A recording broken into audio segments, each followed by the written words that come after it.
did the exam nicely.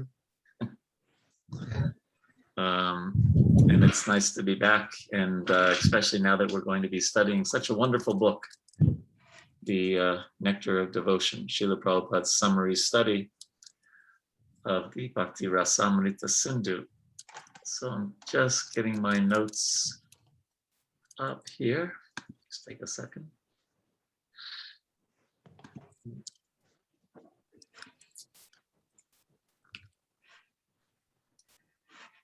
Krishna, Krishna.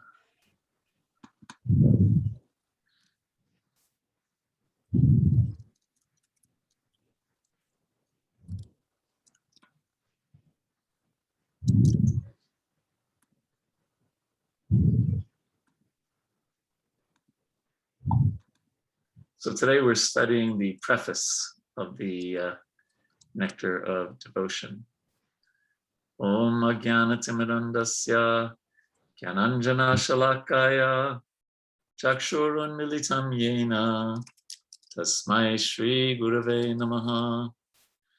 Shri Chaitanya Manobishtam Stapitam Yena Bhutale Swayam Rupa Kadamayam Tadati Swapadantikam Vandeham Shri Guru Shri Yuttapada Kamalam Shri Gurun Vaishnavamscha Sri Rupam Sadgurajatam Sahagunat Raghunatam Vitam Tam Sajivam Sadvaitam Sadvahutam Parijana Sahitam Krishna Chaitanya Devam Shri Radha Krishna Padam Sahaguna Lalita Shri Vishaka Vikamscha.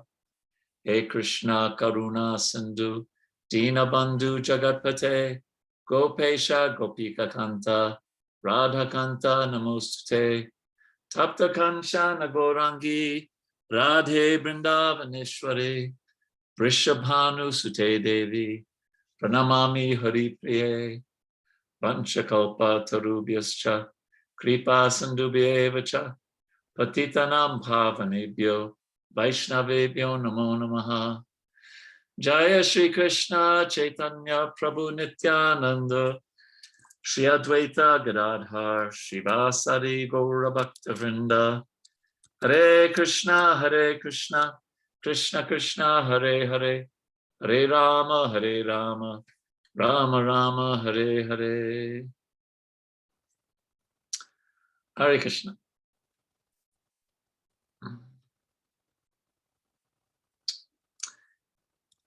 So we'll carefully go through the preface, and beginning with the first sentence, where Srila Prabhupada says that the Nectar of Devotion is a summary study of the Bhakti Rasamrita Sindhu, which was written in Sanskrit by Srila Rupa Goswami Prabhupada.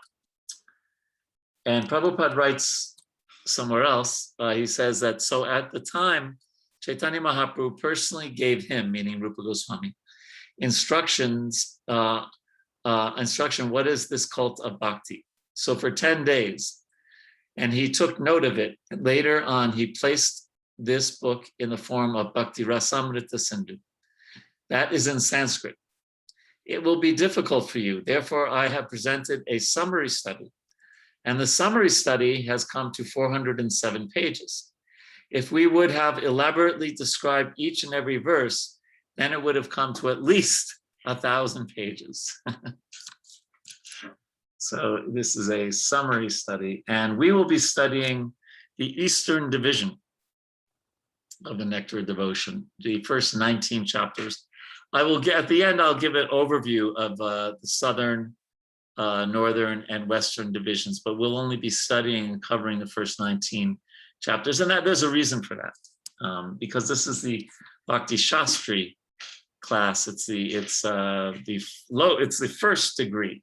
The topics in the Southern division and the Northern division and the Western division are very elevated subjects. Not that this is not elevated, it is, but it's on a level beyond the Bhakti Shastri. And Varda Krishna Prabhu, thank you for your blessings and for welcoming me back. That's very kind of you. Hare Krishna. And by the way, the specific chapter in the Chaitanya Charitamrita is Madhya Lila chapter 19, which is the chapter that Srila Prabhupada is referring to here, what I just read, Lord Chaitanya's instructions to Rupa Goswami. And then I believe it's 20 and 21 are Lord Chaitanya's instructions to Srila Sanatana Goswami. And like always, anytime you have a question or a comment, either go off of mute or type it into the chat, and we will. And in the summary studies, not as much in Nectar of Devotion, mainly in Krishna book, but a summary study gives Prabhupada.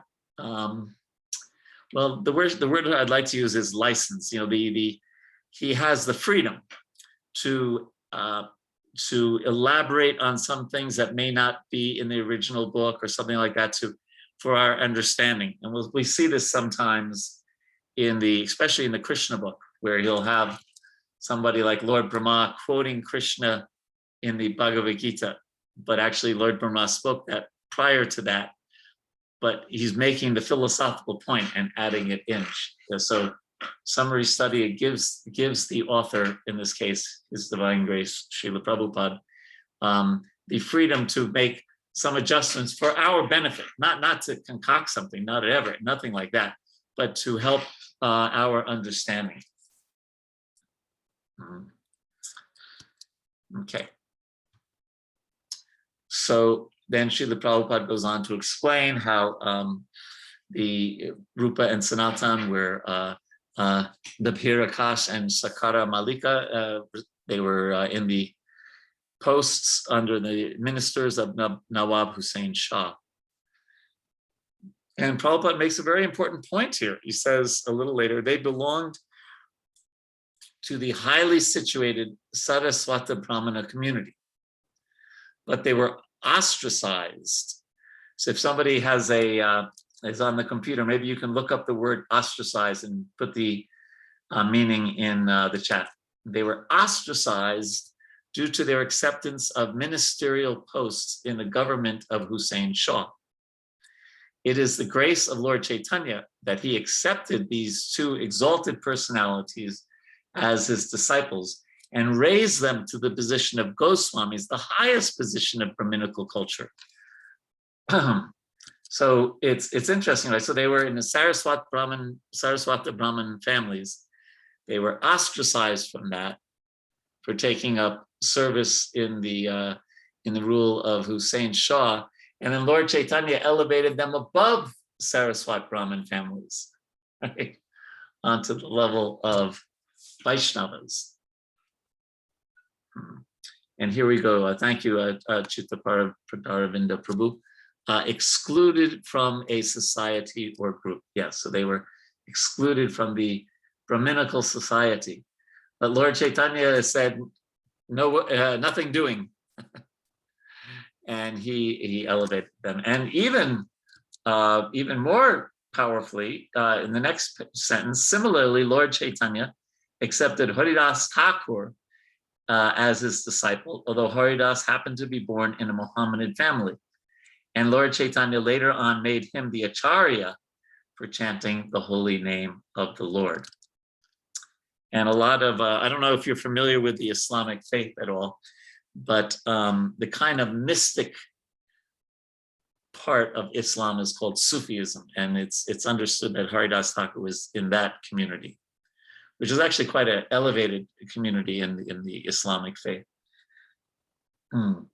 So it is very interesting that Krishna, so we understand who was Haridas Thakur in his other manifestation? Anyone know? It's Lord Brahma. Yes. So here's Lord Brahma, the originator of our Sampradaya, and he arranges to take birth in a Mohammedan family. Right?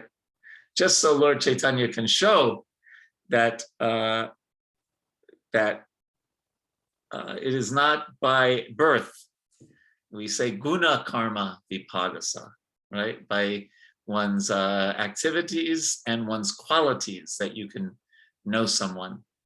And so Lord Chaitanya was clearly showing this in his relationship with Rupa Goswami, Sanatana Goswami, Haridas Thakur, right? Even our Srila Prabhupada, I don't think you could say he was born in a Brahmin family, right? His father did business and things like that, but a very exalted family. It is explained in the Calcutta Society. But regardless, he was, the selected pure devotee to spread Krishna consciousness all over the world. So it's not by birth, it's by guna and karma. That. Yet at the same time, having said that, all of you have a special duty to perform, because Lord Chaitanya said that those who are born in Bharat Barsha should spread Krishna consciousness all over the world. Right? I remind my son of that often because he was born in Vrindavan. So he also has to do that.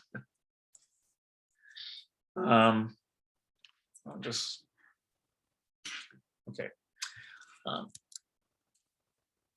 And Prabhupada in other places says that the Goswamis in Vrindavan were very upset with Srila Bhaktisiddhanta Saraswati Thakur for giving initiation to, so he initiates so many thousands and thousands of disciples, regardless of their birth. And Prabhupada talks about how he struggled to establish this for our benefit. And my guess is that not all of you on this call were born in Brahmin families. Probably many of you were, but not all of you, right? And so, but Lord Chaitanya has picked all of us up and placed us above Brahmin culture to Vaishnavas. Any questions? Well, actually, let's read this next paragraph that continues this point, and then we'll see if you have any questions. Lord Chaitanya's principle is universal. This is the next paragraph. Anyone who knows the science of Krishna, Ye Krishna Tattva Veda, and is engaged in the service of the Lord is accepted as being in a higher position than a person born in a family of a Brahmana. That is the original principle accepted by all Vedic literatures, especially in Bhagavad Gita and Srimad Bhagavatam. The principle of Lord Chaitanya's movement in educating and elevating everyone to the exalted post of a Goswami. And where is that taught? It is taught in the nectar of devotion. So any questions or comments on this important point?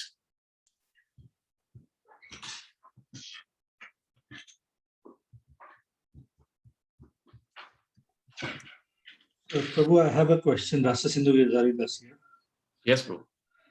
Prabhu, see, we understand that how Chaitanya Mahaprabhu elevated, the Goswamis or Haridas Thakur from their otherwise social positions to the position of Goswamis or Vaishnavas.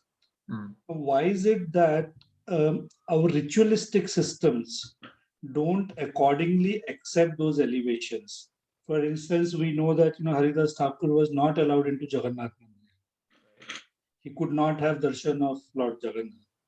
Now, when Chaitanya Mahaprabhu himself, who is Lord Krishna himself, has elevated him, why the ritualistic systems don't get corrected simultaneously? Why? Well, it is Kali Yuga.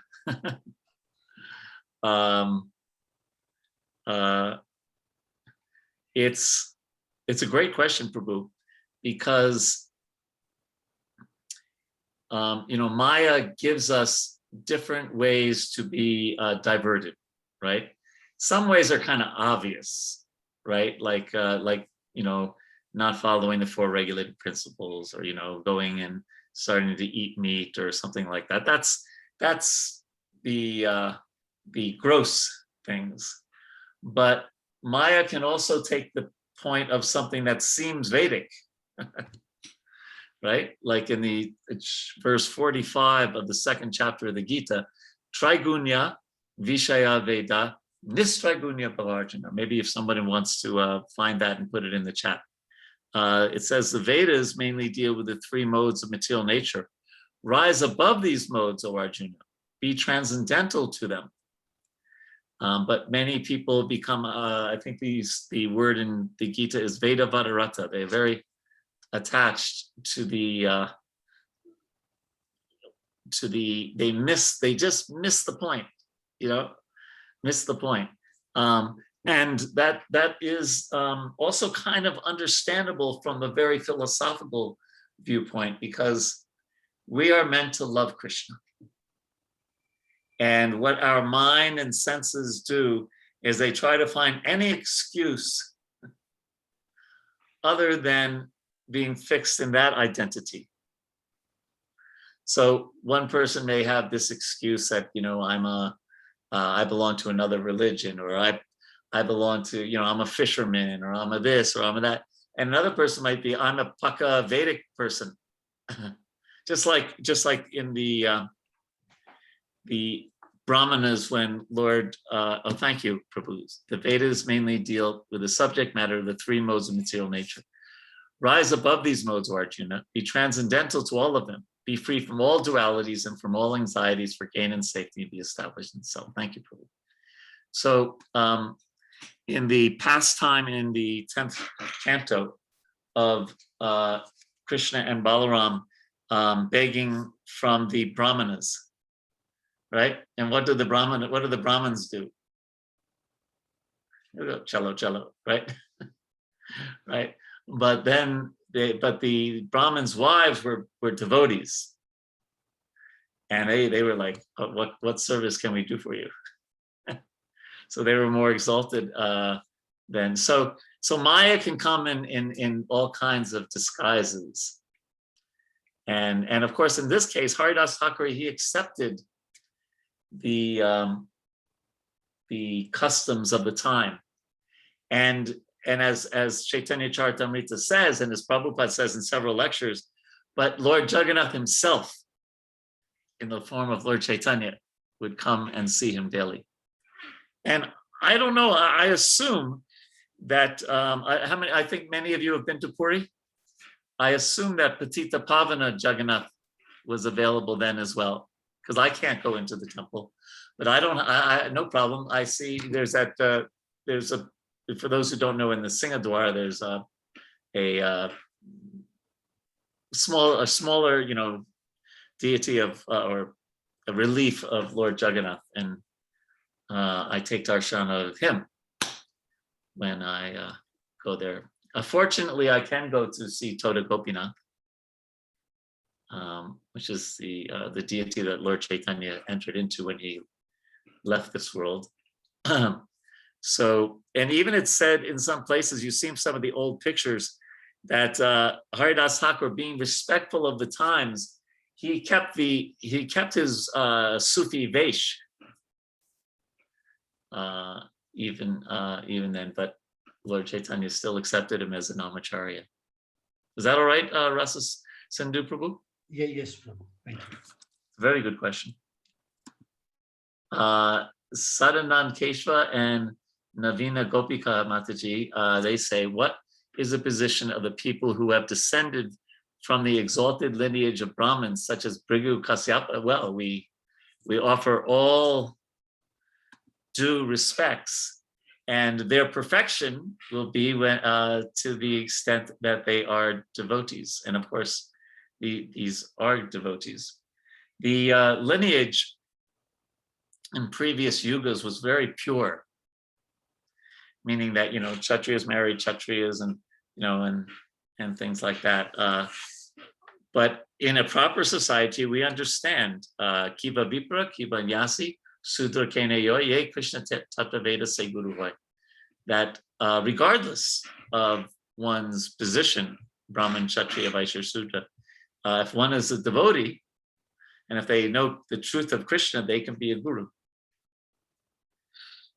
And right now it's difficult, because it's kind of a lot of us, at least especially maybe out here in the West, I consider myself a kitri. I'm right now I'm giving a class, so it's kind of a Brahminical activity. Sometimes I do some management in this kind, at least about conflict resolution. right now, although I plan on retiring soon, I do some work and I get money for that, so kind of a vaishya. And also when we have to take out the garbage for the collectors to take it, I do that also, which is kind of, you could say that's a Sudra job or something. So I'm just a Kitri. So, but the main thing is to remember Krishna and not forget him. That's the main thing. Yeah. So I hope that was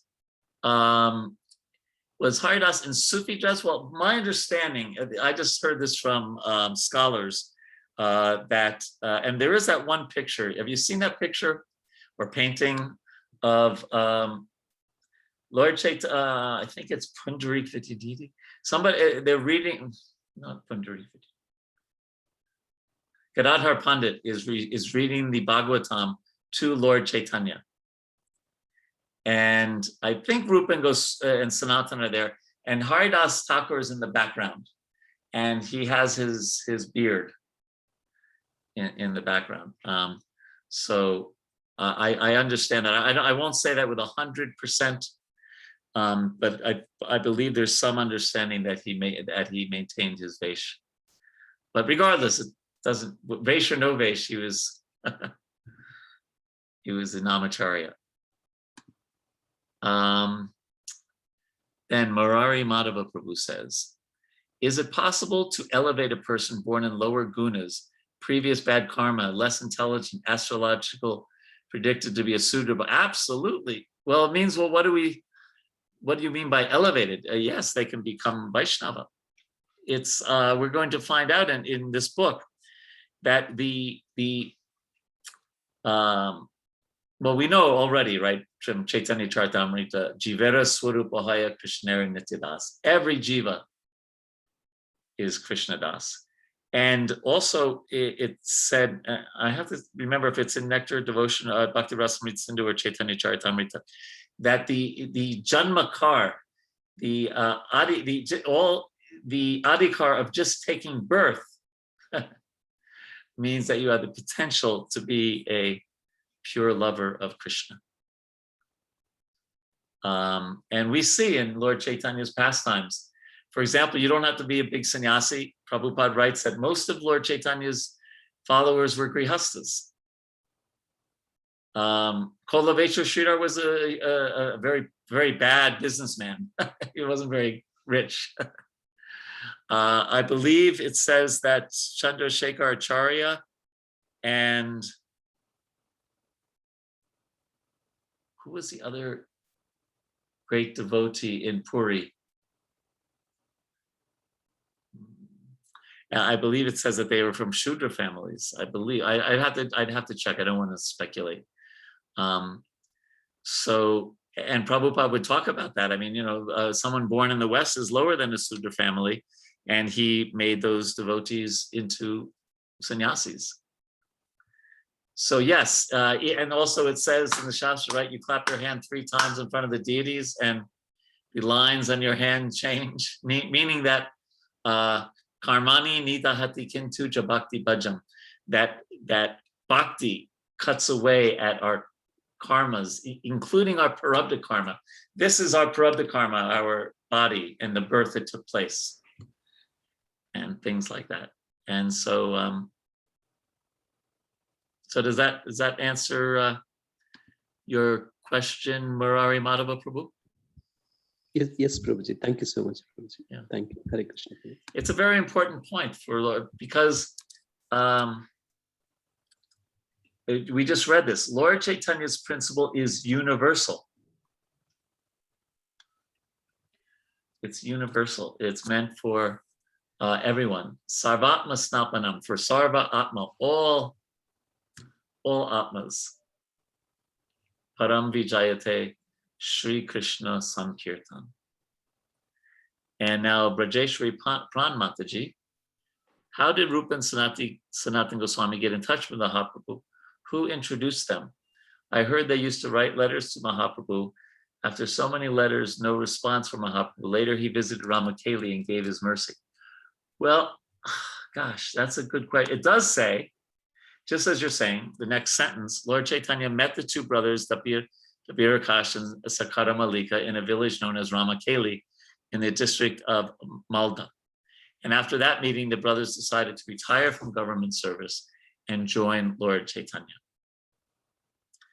I'd have to brush up on my history. Does anyone know the history of previous to that meeting, the connection with Lord Chaitanya and Rupa and Sanatan?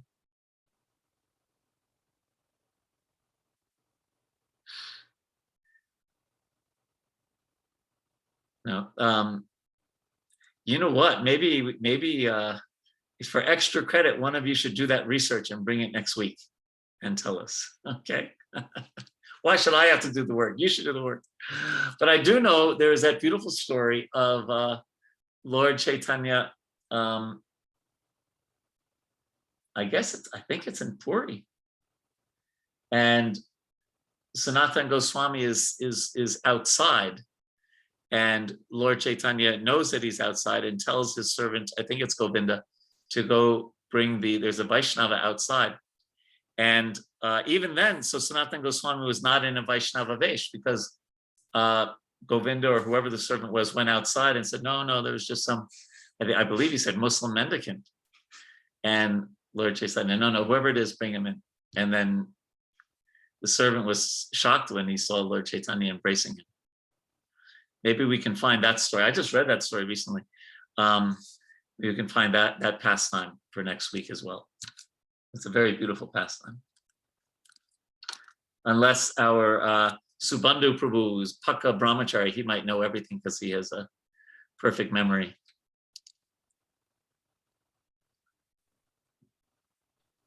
Hare Krishna, Guruji. I not so clearly, but little I remember, not so exact. So by next week you can bring? Sure, Guruji. Okay, thank you, Prabhu. Very, very kind, very kind. All right. So now we go on to a very interesting point. Oh, yes. Is there another question, comment? Actually, it is that when Sanatan Goswami goes to Varanasi, so in Varanasi, it is Mahaprabhu first time when he meets Sanatan Goswami. Acha in Varanasi, Benares. Okay. Very good. Thank you. So the next thing is something that, did we ever talk about this in Nectar of Instruction, the idea of giving 50% of your income to Krishna? We did talk about that. We showed that PowerPoint. Okay. Yes, we did. Yes, we did. So it is mentioned again in this purport. Of course, in this context, he's saying that this was after he retired. And also, he was very rich. So 25% was a lot of money. You know, if Bill Gates lived on 25% or Ambani, they'd be doing fine. Right? Isn't it? Yeah. Absolutely, Prabhu. Yeah, they're not going to starve. Oh, yes. Well, thank you, Mataji. Just like you said, the next paragraph. I'm so forgetful. Rupa Goswami first met Lord Chaitanya at Prayag.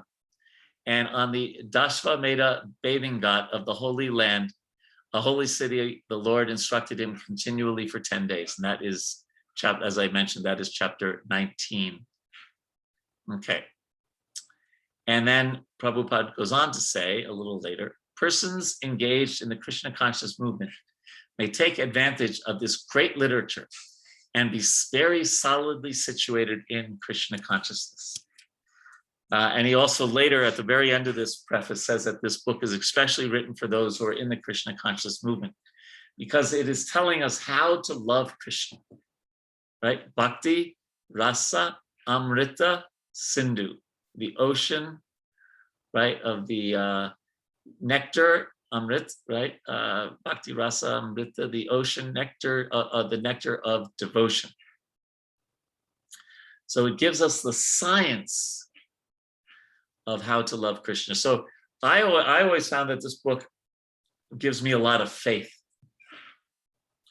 It's not just some pie in the sky thing. Oh yes, just love God.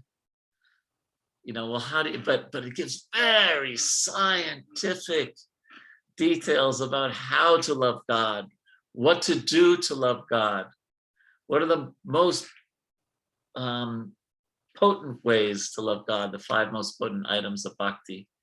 What is not bhakti but looks like bhakti is there. And then we won't be studying this in detail, but then the Southern Division talks about the different bhavas, the Sai bhav, which is our basic relationship with Krishna, whether it's Madhurya, Rati, or Vatsalya, or etc. Dasya, etc.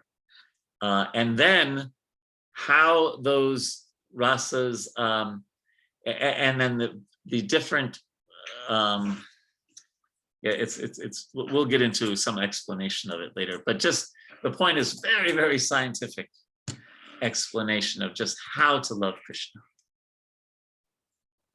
So this book was really written for devotees to make advancement in Krishna consciousness. So by the time we finish these 19 chapters, you will all absolutely love Krishna. Okay? Guaranteed. Okay. Now Prabhupada gets into a very beautiful explanation. The next paragraph. Bhakti. I can share my screen if you like. That helps. I don't know if you all have the book in front of you. I highlighted some things. I do that a lot. So here, we're starting here. Bhakti means devotional service. And then listen to this. Every service has some attractive feature which drives the servitor progressively on and on. Every one of us within this world is perpetually, that means always, right, engaged in some sort of service.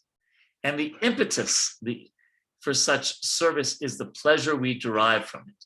And then Prabhupada gives some examples. He says the father works day and night out of affection for his wife and children. The philanthropists, they work out of love maybe for a bigger family. The nationalists, will fight for his country, right? And then Prabhupada, what is it that drives the philanthropist, the householder, the nationalist? He says that is rasa, a kind of mellow, a relationship that tastes very sweet. But then he says, very important, that because remember, this book is a Bhakti Rasa Amrita Sindhu. The Bhakti Rasa is a relationship, a mellow that's different from these other mellows. Mundane people, I'm just kind of paraphrasing, they work hard day and night in order to, taste that rasa of sense gratification. And he says that, the businessman works very hard and then he needs a little break from that. And Prabhupada talks, you see this highlighted here. This position of changing back and forth is technically known as bhoga tyag. I think you all understand that. Bhoga, enjoyment, tyag, renunciation, which means a position of alternating sense enjoyment and renunciation. So, and then Prabhupada goes on to say, but the devotee doesn't have to engage in bhoga tyag. They're satisfied always in the tasting the rasa of their relationship with Krishna.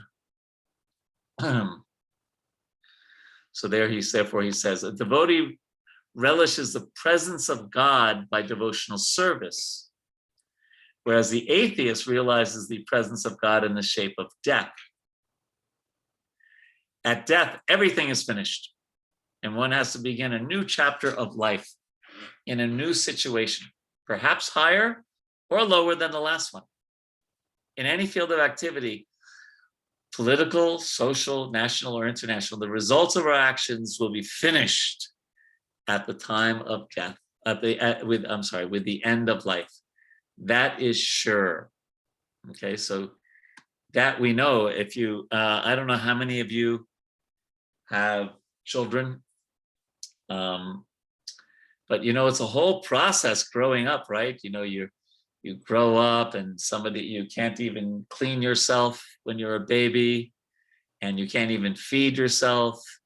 You're so helpless. Then you get a little older and you can now, maybe put food in your mouth yourself. And then you turn 4 or 5, and then you start going to school and you learn to read and to write, right? And then you play, and then you start getting bigger and older, and then you become a teenager, and then all of a sudden, seemingly out of the middle of nowhere, sex desire starts manifesting, and you have to figure out how to deal with that. And if you're a pious person, then you get married, and you go off to get a higher education, and then you get a job, and you work hard, and your children grow up, and then you retire, and then ultimately you still get ill, and you get elderly, and then ultimately you die. And the problem is that we have to go through that again if we don't become Krishna's pure devotee. Yeah.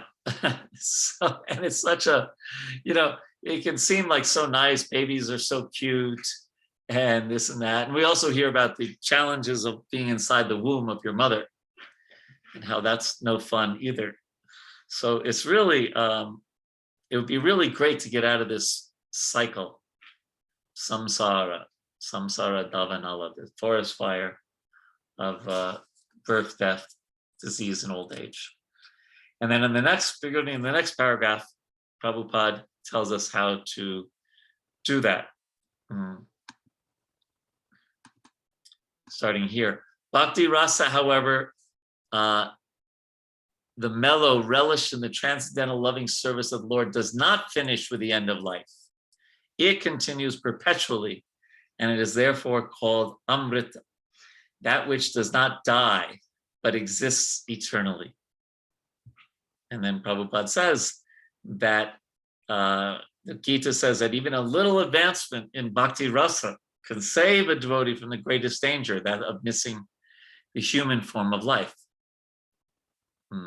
And he says, even if you're a nice person, altruistic, philanthropic, nationalistic, social, whatever, that doesn't guarantee you'll get a human birth. But performing bhakti does. And so here he says, if our body at present is engaged in the activities of Krishna consciousness, then it is guaranteed that we will have at least a human body in our next life. A human being engaged in Krishna consciousness, even if unable to complete the course of bhakti, takes birth in the higher divisions of human society so that he can automatically further his advancement in Krishna consciousness. Therefore, all bona fide activities in Krishna consciousness are amrit, or permanent. This is the subject matter of Nectar Devotion. It's telling us how to do activities that are permanent. So any questions or comments on that, how everything is lost for the person who's not engaged in any kind of bhakti. But any kind of bhakti we perform, Nehabikrama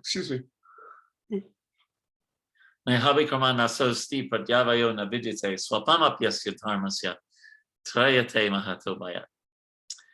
That even a little advancement on this path protects one from the most dangerous type of fear.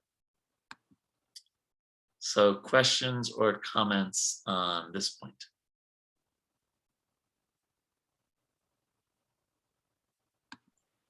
Hare Krishna Prabhuji. Hare Krishna Prabhuji. Yes, Prabhu. What about the Vaishnava aparats which was done in the present life and somebody pass away and in the next life, like what will be their destiny? Don't do it. That's then you don't have to worry about it. It is said that that is the worst thing, right, for our devotional kripa, right? I think we made that point many, many times when we were studying Nectar of Instruction. We can't make it enough because it's so important. It does say that it presses the pause button, but doesn't obliterate doesn't completely, it can temporarily cover over. It doesn't completely erase the bhakti unmut sukriti, or the sukriti, the benefits we get by performing bhakti. But it's harmful. Well, that is between the aparad E and Krishna. How Krishna wants to deal with that, contradictory situation. This person, he did so much bhakti and actually did so much Vaishnava seva, but also he or she did some Vaishnava aparad. What to do about that? So therefore, even we saw with our divine Srila Prabhupada, not that he had to do this, but to set an example for us, he begged forgiveness from all of his godbrothers before he left this world. Again, he didn't have to do that. There was no offense, but he said, sometimes I called you rascals. Sometimes, in the mood of preaching, I may have said things that were hurtful. Please forgive me. And his godbrothers who were there said, oh no, you cannot commit offense, no offense at all. But it was a very sweet exchange. We may not remember all the Vaishnavas we've offended. Giri Raj Swami says that's why Prabhupada, I think we talked about this before, in the morning program every day there, we pray pranams, vancha kalpa tarubhyascha, to just kind of like as a blanket, please forgive me. But if we know the devotee that we've offended, we all know that the best thing to do is to swallow our pride, take the humble position, go before that Vaishnava and ask them to please forgive us. And make sure we don't do it again. You don't want to go up to the person and say, oh, Prabhu, please forgive me. And then the next day calling him names again, no, that's not right. Okay, I hope that answers that question. Are there any other questions, or is there a follow-up question to that question also? Prabhu, I'm not sure how I'll be able to frame this question, but I'll try my best to put it across. We read and hear many times that, any progress or advancement one makes in his bhakti or devotional life carries eternally, or it's like a credit which carries forward life after life. And often we also hear the other side about the punya karmas and other karmas, where you do something good and do something bad. It's like a debit and credit in the bank account, as we always give an example of, and it either keeps going up or keeps coming down. So are there any activities which also affect our bhakti credits, if I can call it so, life after, or it just keeps going plus life after life, wherever we leave it from? It goes plus. Like I said, aparad can put a pause, can hit the pause button on it. Sometimes we see that a devotee really has been very offensive. They may leave the association of devotees for some years and then come back, in a more humble state. Your description, by the way, is very nicely said. Just like there's that verse, Arura Krishna Parampadam Tata, that even if you get a lot of pious credits and you go to the higher planets, when you have used them up, you come down again. Actually, it says in the form of rain, the rain enters the grain is ate by the human and turned into semina, and then again one can take the human birth. That's a pretty interesting description, isn't it? But that's the beauty of bhakti, that it's I don't know if you could say it's gathering interest, but it's like putting something in a fixed deposit and it doesn't lose any interest at all. Or maybe it keeps adjusting according to inflation, maybe. At least there's the capital protection. Yeah, exactly. Yes. Yeah. Yes. And so, we take some solace. I would guess that so many millions of people in India have taken prasadam either from an ISKCON temple or another temple, prasadam of the Lord Vishnu or Krishna, like that. And even that is, advancement this much that may give somebody human birth. So we in America, we're so happy when we see anyone taking some prasadam, because we think, okay, maybe we couldn't give them a book, or maybe they didn't accept the philosophy. And Prabhupada would do that sometimes when he was talking to someone. At one time it happened with John Lennon and Yoko Ono, the famous musicians, and they were just not being very receptive. So at one point, Prabhupada just turns to his servant and says, "Bring prasad." Right. So, but we can take solace in when somebody is taking prasad, and when someone hears the Nagar Sankirtan party, when someone, Prabhupada said, even if they touch a book. I think I told you that, right? That when I used to distribute books in the airport, and we tried to give someone a book, and if they didn't take it, I would just go like this. I said, "Okay, have a nice day," and I'd touch their head with the book. So at least they touched the book.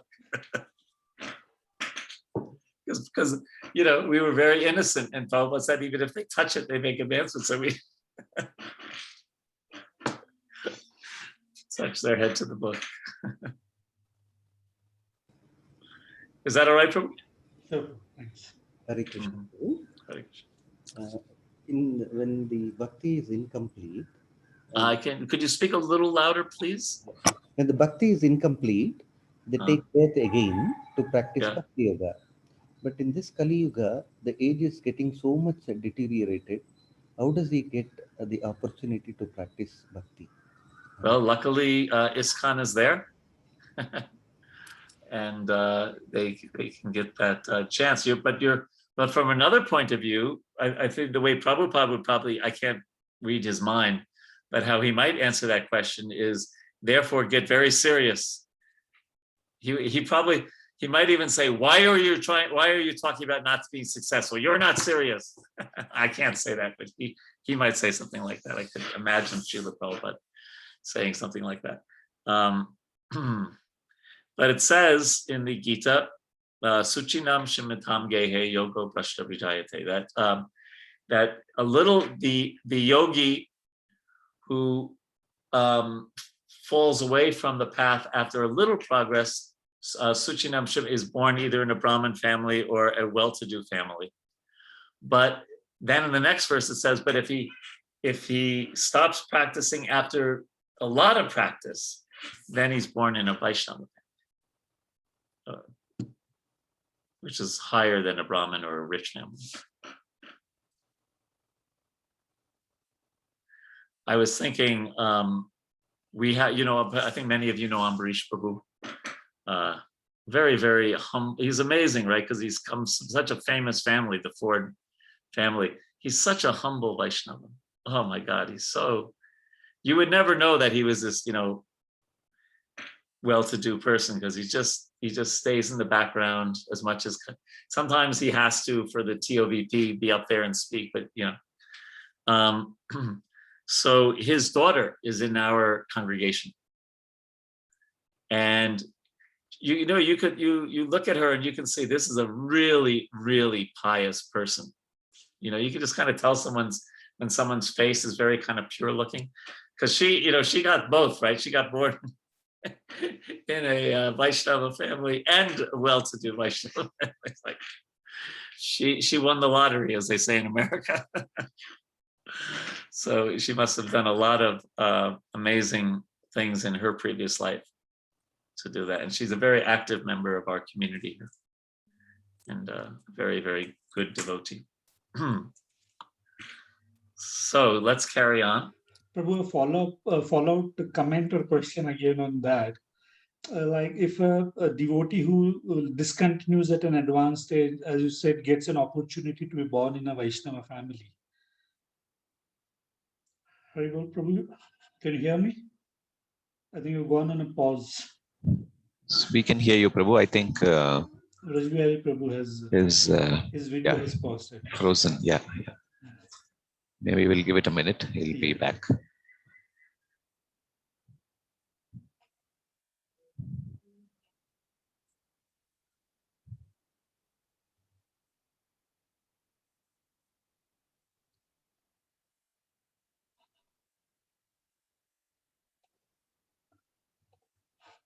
Prabhuji, you froze. I think I had some problem on my end.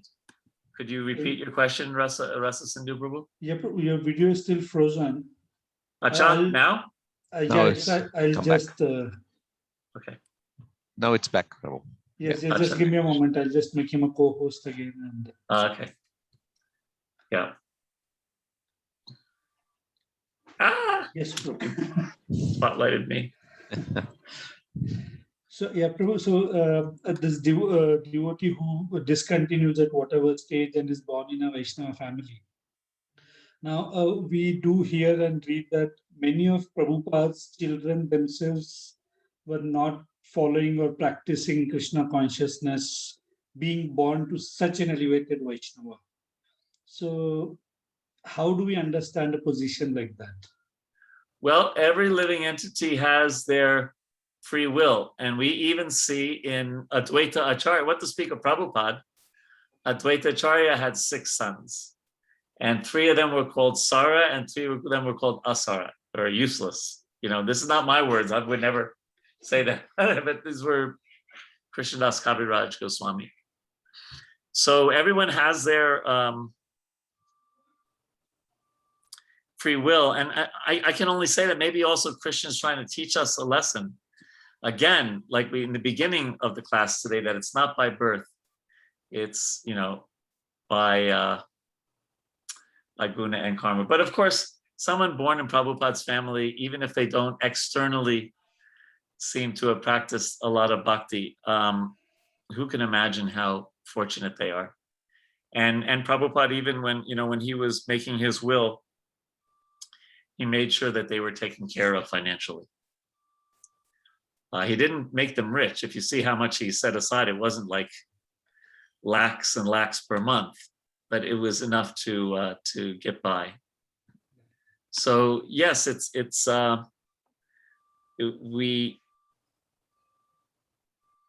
can be not bewildering, but it can bring up that question that you ask. And even the so-called useless sons of Advaita Acharya, that Advaita Acharya's association, I mean, it must be very fortunate in some ways. But there is some lesson there, isn't there? That don't be proud of your birth, and don't be discouraged if you weren't born in such a setting, but that you become a devotee. And therefore we shouldn't be, oh, well, my children, they're just going to automatically become devotees. No, we actually have to really train them in Krishna consciousness so that they take to the path. And that's not easy to do that. Bringing up children is it's an art. It's an art, especially as they get older. Chanakya Pandit says after 16, you treat them like a friend, right? They start getting their independent thought, and they start, or I always think it's interesting when devotee children start seeing that there's a world outside of ISKCON. And they start saying, oh, actually, there's a lot more than just Prabhupada and ISKCON and Mangalarti, and that's, it's a very interesting time it's a challenge to keep them interested in Krishna consciousness. And sometimes it depends on the child, but sometimes trying to force them has the opposite effect. Sometimes it depends on the child. Very right, Prabhu. Maybe a small this thing I can share.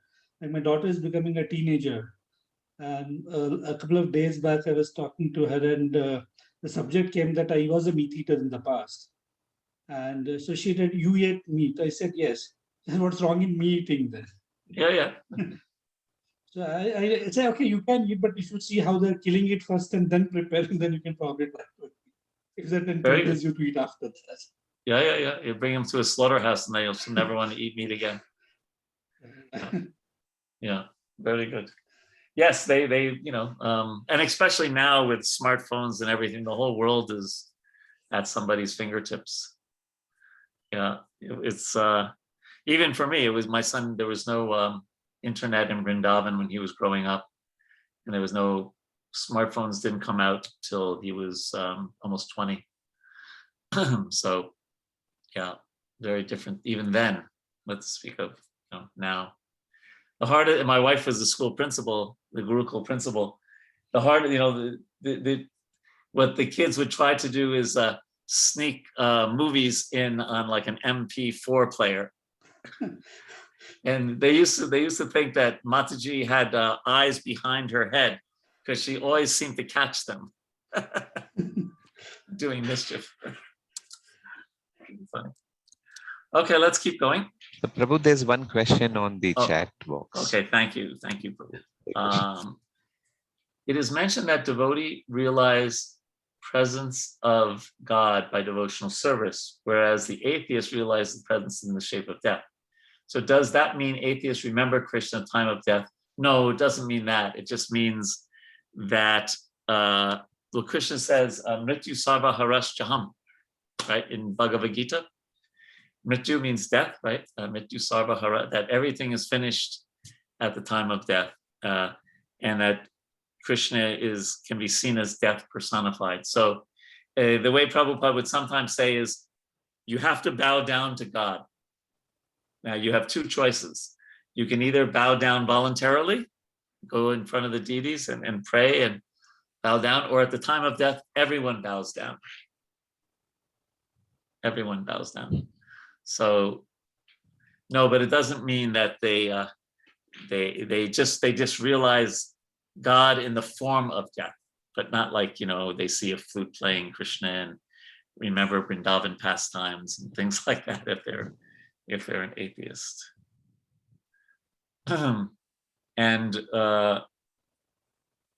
yeah, this has been a hard time for me because some of my dear friends have passed away recently. I was very good friends with Prabhu in Chopati. He's done so much incredible service. He's a very well-known lawyer and did much service. And then Bhuvaneshwar Prabhu in Vrindavan, we served together for many, many, many years. Yes. And now I happen to be good friends with Jayadvaita Swami's mother, who's 97 years old. And now she's going to leave this world. She is fasting until death.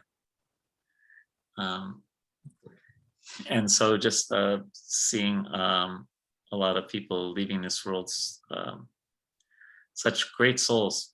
Bhuvaneshwar Prabhu, always cooking for Radha Shama Sundar all year round.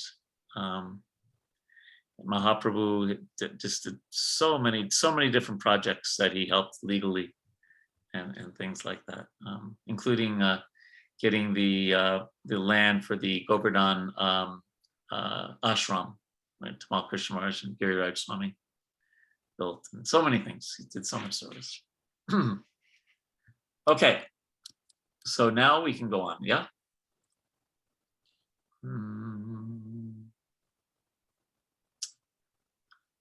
This internal engagement, I'll share the screen, I guess. We're here. This eternal engagement in Bhakti Rasa can be understood by a serious student. Okay, so listen to this sentence. This eternal engagement in Bhakti Rasa can be understood by who? A serious student upon studying the nectar of devotion. So that means all of us. If we're serious, we can learn this. Adoption of Bhakti Rasa or Krishna consciousness will immediately bring one to an auspicious life free from anxieties and will bless one with transcendental existence, thus minimizing even the value of liberation. So by studying this Bhakti Rasa, we get this auspicious life free from anxieties.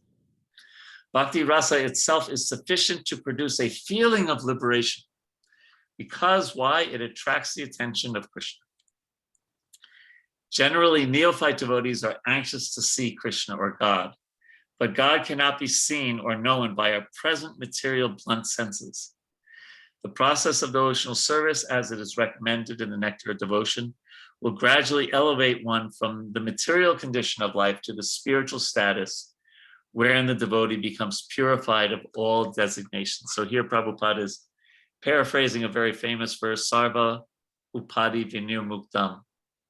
tatparat vena nirmalam rishikena rishikesha sevanam bhaktir uchite. That sarva upadi, all of our designations, other than thinking of us ourselves as Krishna's mercies, are eradicated. Sarva upadi vinirmukta tatparat vena nirmalam, and you become pure. How? By rishikena, rishikesh, by engaging our senses in the service of the owner of our senses, Krishna. Otherwise, Prabhupada is also paraphrasing another famous verse from Bhakti Rasamrita Sindhu here, where he says, we can't understand Krishna by our material senses. That verse is Ata Shri Krishna Namadi Na Bhavet Grayamindriyai Seva Mukhehi Jivado Swayameva Spratita. That you can't understand Krishna by our blunt senses, but by engaging in service, beginning with the tongue, chanting Hare Krishna and tasting prasadam. Then the senses become purified and we can understand Krishna. Okay, so that's that. Now Prabhupada gets into a very beautiful understanding. The basic principle of the living condition is that we have a general propensity to love someone.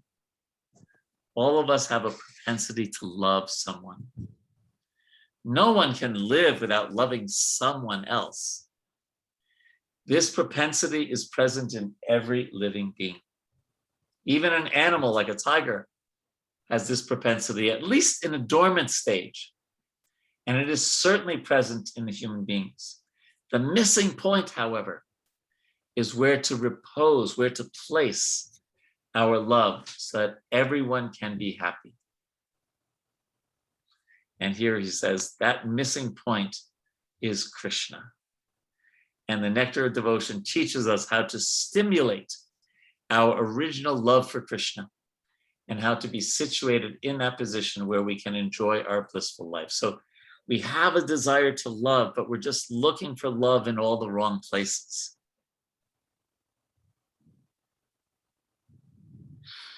Our love can be fully satisfied only when it is reposed in Krishna.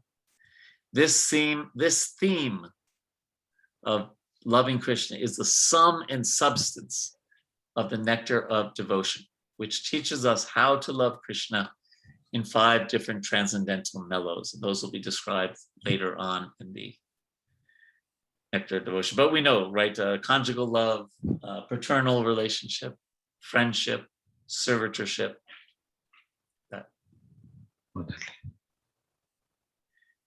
And then, so understanding this love, this method is very simple, but one has to understand it with a cool head.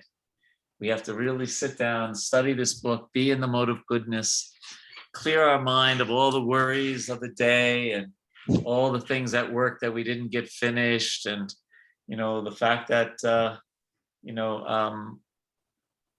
that our car got a flat tire and all of these things, and really have a very cool, calm head and approach the Shastra very simple-hearted, with a simple heart, a grateful heart. And then the Shastra works on us. It purifies us. Okay, so just a little bit more, but some questions or comments so far.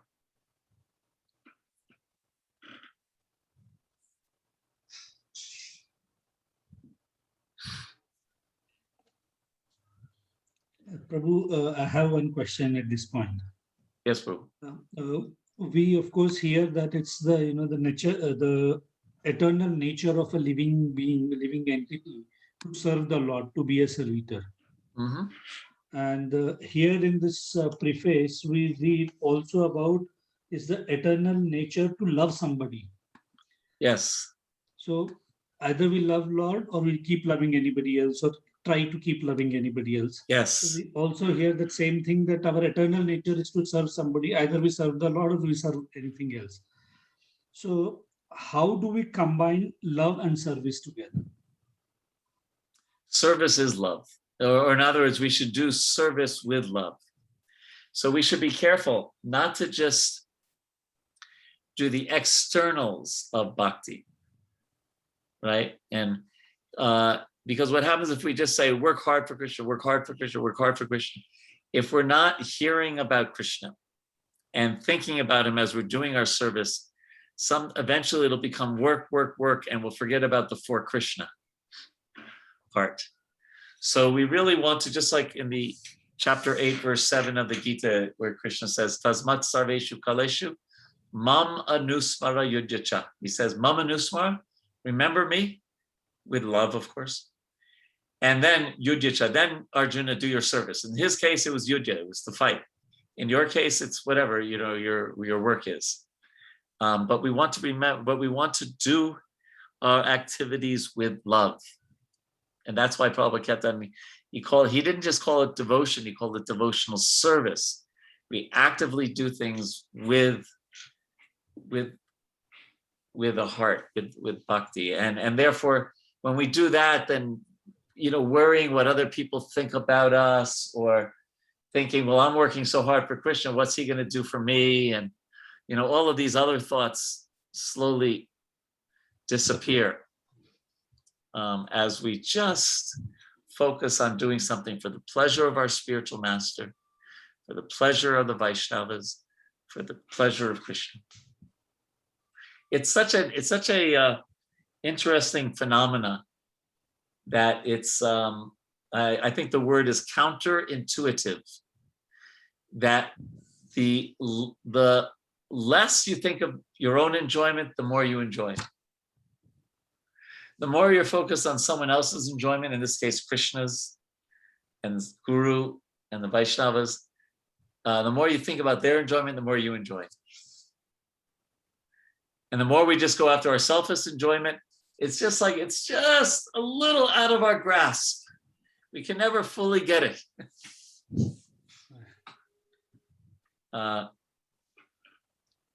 Yeah. Does that help? Yes, Prabhu. So in material world, or in, like many of our devotees on the call are also from the corporate world. So in the corporate world, they talk about today smart working than hard working. Yeah. So can that smart word be associated with love? Sure. As long, so smart is fine, or dumb is also fine, as long as you connect it with Krishna. But we can connect so many things with Krishna, right? Like I try to do exercise. Now I don't just want to, have muscles for muscles' sake, but I'm trying to do this so that I can, live longer in this body, so I can do more service to Krishna. And when you're healthy, you can often work harder for Krishna. So just being healthy is not in and of itself bhakti, but if we connect it to bhakti, right? Just like being in the corporate world, that is not directly bhakti by itself. But if we're maintaining our family who are devotees, if we're trying to give some donation to Krishna, so in this way we're connecting that with bhakti, and that is mentioned in the Bhagavad Gita chapter 9, verse 27. Yat kurosi yadasnasi yad. That whatever work you're doing, whatever activity you're doing, offer it, connect it with me, Krishna says. Tat. Oh gosh, how am I? If someone could put the Sanskrit to in English to 927, that would be nice. What arpanam is the last word, so you're offering it to Krishna. Yes. Also interesting, Prabhupada said, I think we all know the answer to this, that what did Prabhupada say is the closest thing to real love in the material world?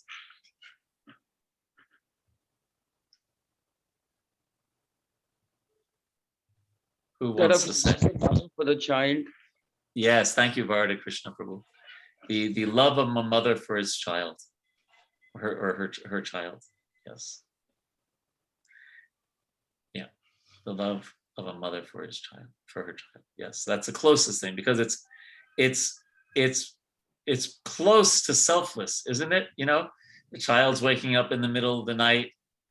You have to, sometimes you have to walk with them back and forth to put them back to sleep, and you're changing diapers, and it's not like, you're getting a lot of reciprocation on one level. Yeah. But yeah, the love is there. Yes, there's a verse. Yat kurosi, yad asnasi, yad johosi dadasi, yat tat tapasyasi konteya tat kurusa mad arpanam. Whatever you do, whatever you eat, whatever you offer or give away, whatever austerities you perform, do that, O son of Kunti, as an offering unto me. So for people who have outside jobs and in the corporate world, this is a very good verse to meditate on. So you're going to do this, connect it somehow with Krishna. But then there's also time in the day that we should directly connect with Krishna. That's chanting Hare Krishna. That's reading the Bhagavatam. That's worshiping the deity. That's associating with devotees. That's taking prasadam, where you're doing direct bhakti. So for a lot of us, we have this combination: the direct bhakti, the morning program, the hearing and chanting, and then trying to connect the rest of our day to Krishna. Okay? Sure. Thank you. All right. I want to make sure that we finish this.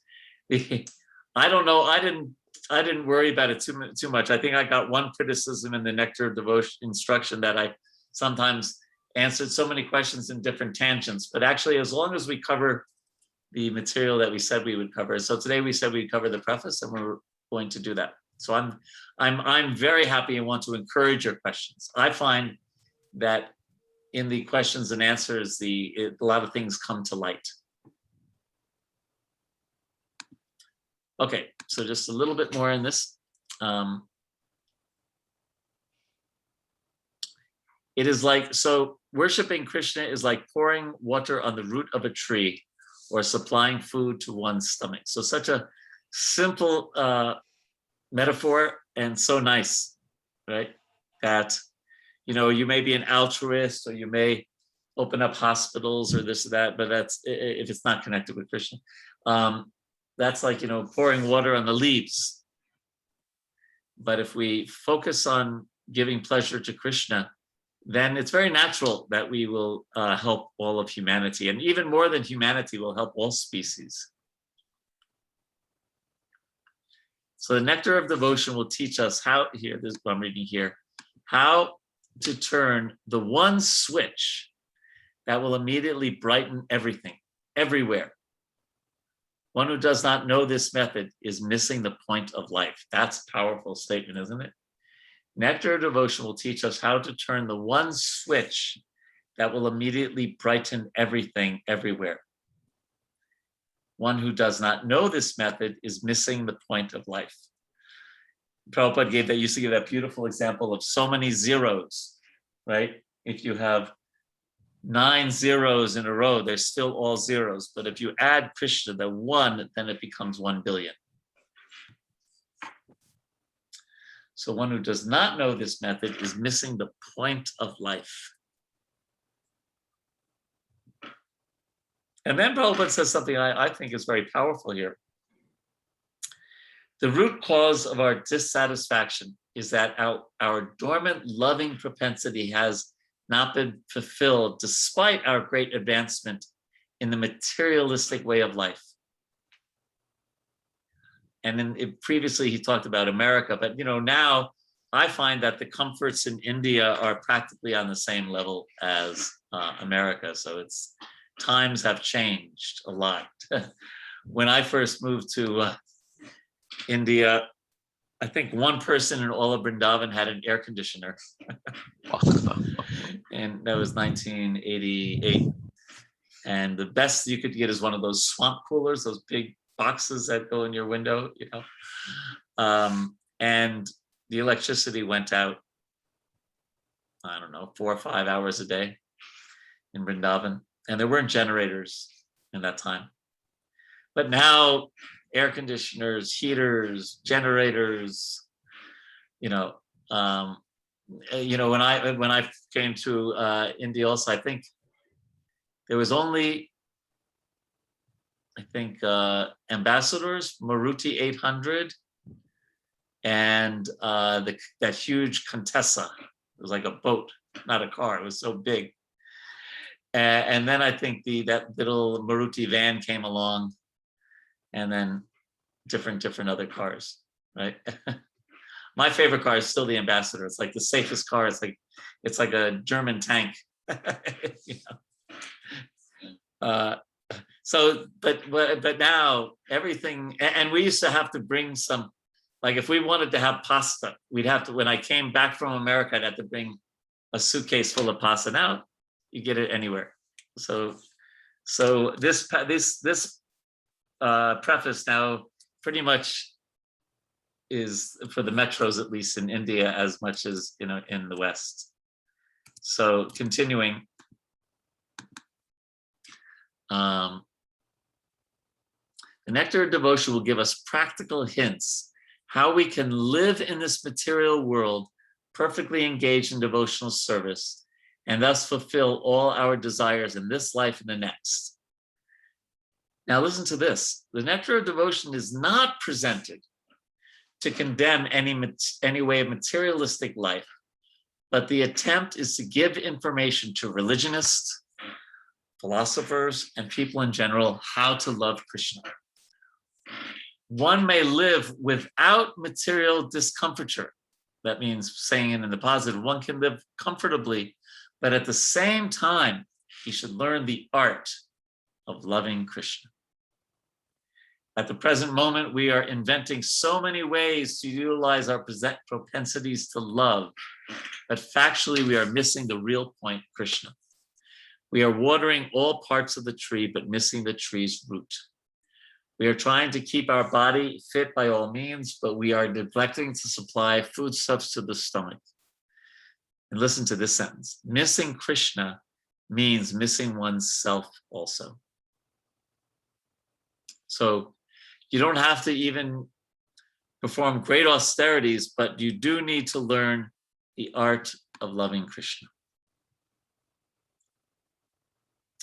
And then Prabhupada ends by saying, the Nectar of Devotion is specifically presented for persons who are now engaged in the Krishna consciousness movement. So we covered the preface. Any last questions or comments on this?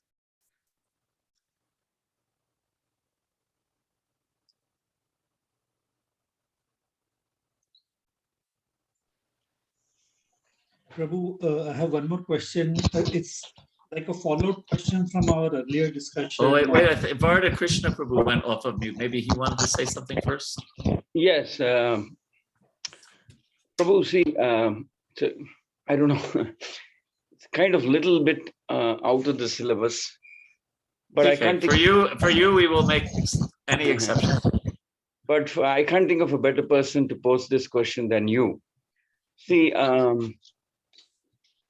somewhere along the line, I've read this statement from the Bible or something, which says that love thy Father in heaven with all thy heart and soul.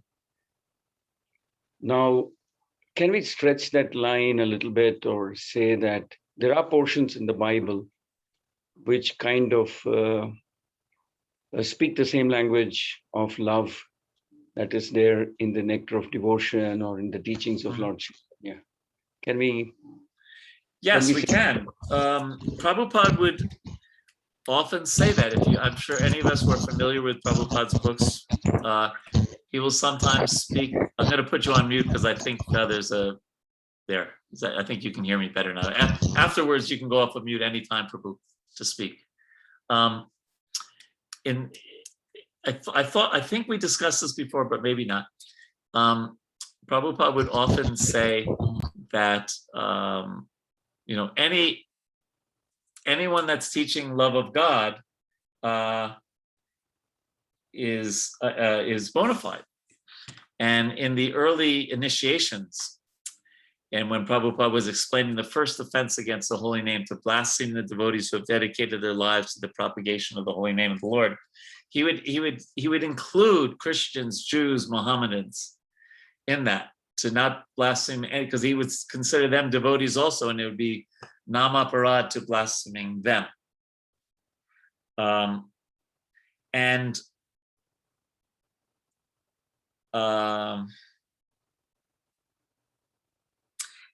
one of the most important verse in the Nectar of Devotion. Just one second. I'm just is Anyabilashita Sunyam Jnana Karma Anavritam Anukuyena Krishna Anusilanam Bhaktiutam. We'll be discussing this verse at great length. It's a very, very important verse. But I found that it's a very, very helpful verse in talking to people of other religions. Because what Rupa Goswami is saying, he's defining bhakti. And he says it should be free from karma and gyan. And because in many religions, even in Vedic religions, sometimes, you know, the karma, gyan, and bhakti are all mishra, they're all mixed up. They become like a kitchery also, right? And so sometimes you're praying to God just to love him, and at other times you're praying to God to have your son get into IIT, right? Or at other times you're thinking that, well, actually, I am God, you are God, we are all one.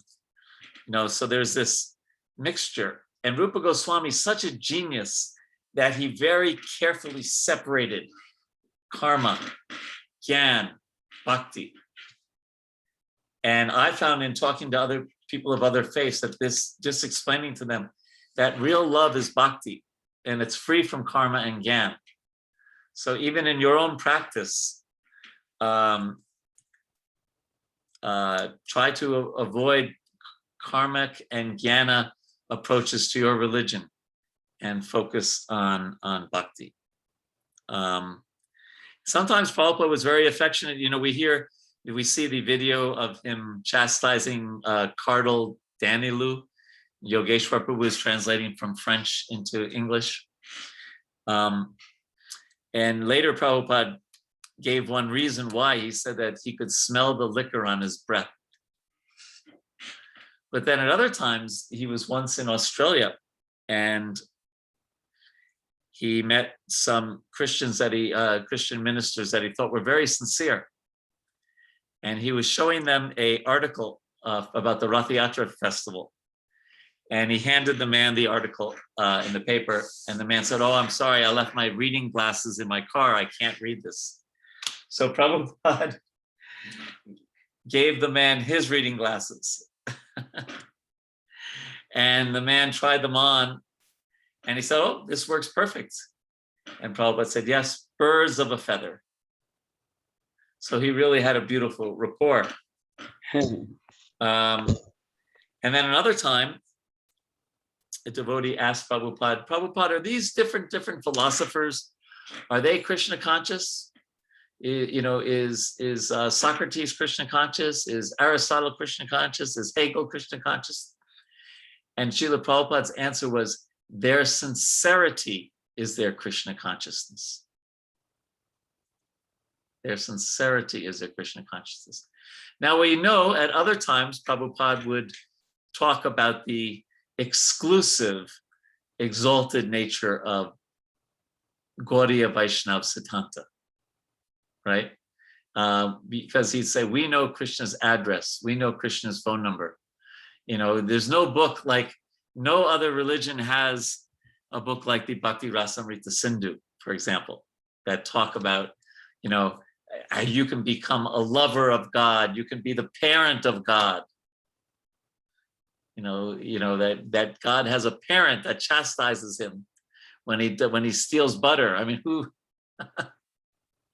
So there are aspects of Krishna consciousness that are just completely unique and amazing, especially the intimate ideas of God as a person. But at the same time, we can have respect for those who are theistic. And Prabhupada's main concern about Christianity was the meat eating. And even one time he said, now, if you just defeat a Christian and you defeat their philosophy, but they're not going to become devotees. They didn't like you. So you've actually done them harm, because maybe they're going to become atheists. So so we, we're compassionate, and we have to be a little careful with people who also have faith in God. Does that help, Hare Krishna Prabhu? Oh yeah, very nicely explained. Or at least you captured for us or showcased for us Srila Prabhupada. And one striking thing you said was that you win an argument, but you may lose a friend. You could actually be doing disservice, because there's a risk that they could turn atheistic. So that was a nice. So Prabhupada generally tried to make Christians better Christians. Yeah. He said, "You please just give up eating meat, and that'll be very nice." And he said that Jesus is our guru. Right? So, anything else for Hare Krishna Prabhu? I Prabhu, I'm Ramkrishnan. I may please be permitted to raise one question, not relating to nectar of devotion, Prabhu. Because we didn't have the opportunity for the last 1 month to raise this point. Prabhu, in nectar of instruction text 10, I would like to read, although one may be accepted as a jnani or one advanced in knowledge, his knowledge is considered impure because he has no information of devotional service and thus neglects the direct worship of lotus feet of the Supreme Personality of Godhead. Prabhu, this particular sentence slightly bothers me because I am under the impression that a jnani is a very great devotee, because Sukadeva Goswami is the greatest in the jnani, but he is the ardent devotee of Lord Hari. Lord Shankaracharya was the greatest jnani, but he's a great devotee of Hari and Lord Shiva. And even Lord Krishna accepts in chapter 7 of Bhagavad Gita that jnani, the wise, is very dear to me. But this particular sentence seems to be something different from what I understood in jnani. Prabhu, kindly enlighten me if I am wrong. It's because we use the word in different context. So the context that you're explaining is absolutely right, beautiful. And even Krishna says in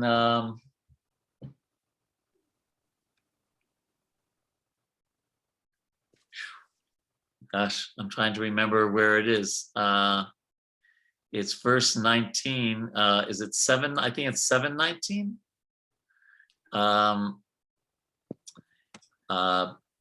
Bahunam janunam ante gyanabhamam prapadyante vasudeva sarvam iti samahatma sadurlabha.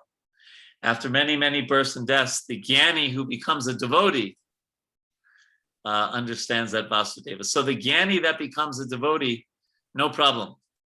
But the Jnani who has no understanding of Krishna, only at best knows that the difference between the body and the soul, and may even consider Krishna's body to be temporary and not eternal, that Jnani is different than the Jnani in that verse that I just quoted. Did I get that right? Is it 7:19? Yes, Prabhu, it's 7:19. Okay, thank you. Yes, so that's the Jnani who becomes a devotee, who's connected with Krishna. So it's the challenge, Ram Krishna and Prabhu, is the context, right? Just like in English, we have words that are different in different contexts, there's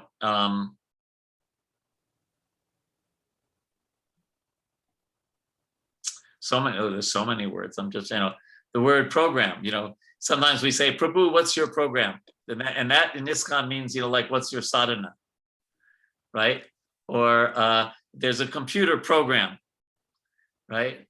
Or one could be a program. Sometimes if you go to a event, they give you information that's called sometimes a program. So that one word program has different meanings in different contexts. So Jnani also can be, Krishna uses it sometimes to mean the Jnani who becomes a devotee, like in 7:19, or the Jnani who has no connection with bhakti whatsoever, doesn't know about Krishna, or even is offensive towards Krishna, but just understands they're not their body. Does that help, Prabhu?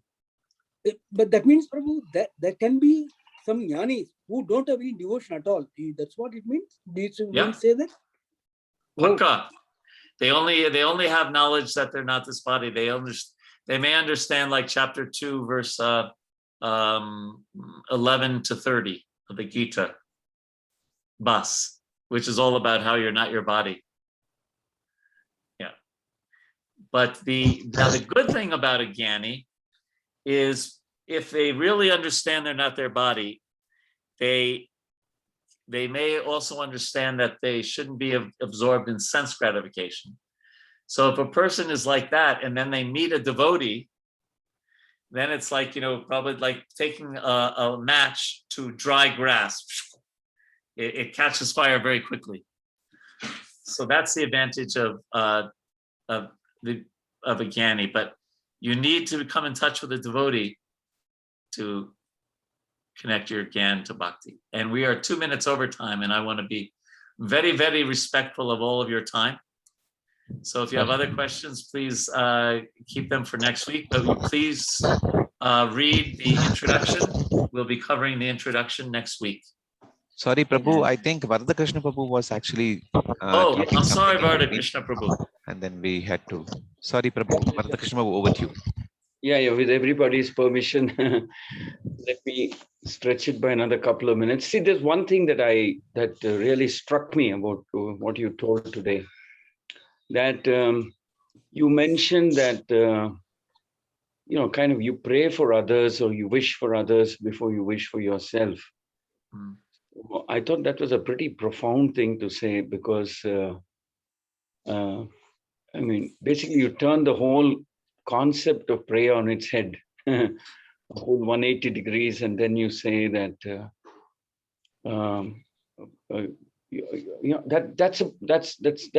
that's all about what a Vaishnava is. That you empathize more with others, and then you put yourself or your request way down the line, way down at the bottom, and then you pray, and then you request the Lord for mercy for everybody, and like that. So I thought that was pretty profound, because that's about. I think with that one statement you captured.